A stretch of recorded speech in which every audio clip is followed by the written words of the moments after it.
নাকি আল্লাহর জমিনে জায়গা কি কম আছে নাকি? অন্য জায়গায় আমি মন্দির তৈরি করে সেখানে আমরা হরিবল জিকির করি। আর হরিবল যদি জিকির করে যদি জান্নাত পাওয়া যেত আমরাও জিকির করতাম। আপনি দেখান একটা দলিল যে হরিবল জিকির করে জান্নাত পাওয়া যাবে, দুর্গা পূজা পাহারা দিয়ে জান্নাত পাওয়া যাবে, একটা দলিল দেখান। আমিও দুর্গা পূজা করব। আপনি কিসের জন্য পাহারা দিচ্ছেন? আপনি বুঝেন না, কোরআন বুঝেন না, আপনার কি একটা কমন সেন্স নাই? এই মুসলমানের দুর্গা পূজা আমি কেমন করে পাহারা দেবো? শয়তানের বলতে শয়তান তুমি ইচ্ছা মতো নাচা কুদা করো, আমি তো পাহারা আছি। তার মানে কি শয়তানের শয়তানি করতে দিচ্ছেন আপনি? আর আল্লাহ তাআলা নারাজ হচ্ছেন। দুর্গা পূজার জিকির করলে মনে হয় আল্লাহ তাআলা খুশি হন নাকি? খুশি হন না? তাহলে আপনি কেন পাহারা দিবেন? মানুষের দুর্গা পূজা কেন পাহারা দিবেন? আপনার ইমান কিঞ্চিত পরিমাণ ইমান থাকতে কি কখনো সে দুর্গা পূজা পাহারা দিতে পারে না? যার ভিতর ইমান, মুসলমানের তো দায়িত্ব। আপনি ভাবতেছেন যে আমি দুর্গা পূজা পাহারা দেওয়া না দেওয়ার কারণে যদি ওখানে কোনো অঘটন ঘটে যায় আমাদের নাম হবে।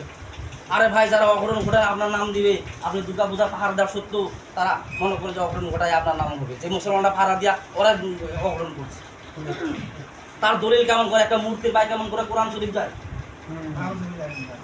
এমন ঘটনা ঘটে নাই? একটা মূর্তির পায়ে কোরআন শরীফ গেছে, তখন আপনার ইমান কোথায় ছিল? কিসের আপনি ইমানের দায়িত্ব পালন করেন আর কিসের ইমানদার বলেন? আজ আপনার ভিতরে ইমান নাই, যার কারণে আপনি কি করেন?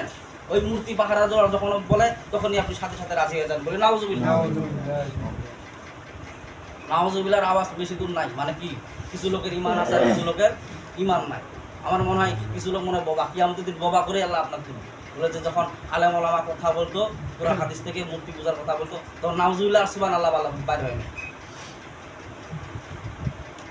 বাড়ি হচ্ছে কি চুপ করে আসছিলেন, যার কারণে আপনার বোবা করে কিয়ামতের দিন তোলা হবে।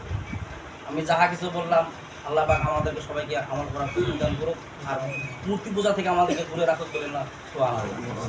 আর আল্লাহ তাআলার বিষয় হলো যে কোরআন হাদিস শিক্ষা করো, তলাবুল ইলমি ফরিদাতুন আলা কুল্লি মুসলিম ওয়া মুসলিমাত। কোরআন হাদিস শিক্ষা করতে প্রত্যেক নর নারীর উপর ফরজ ছিল, যার কারণে আমি ফরজে আইন না মানার কারণে আপনি ঠিকমতো নামাজ পড়তে পারেন না। কেমন করে রুকু সেজদা আবার ঠিকমতো আপনার আদায় হয় না। কোরআনে তো হাদিসে তো জানেন না।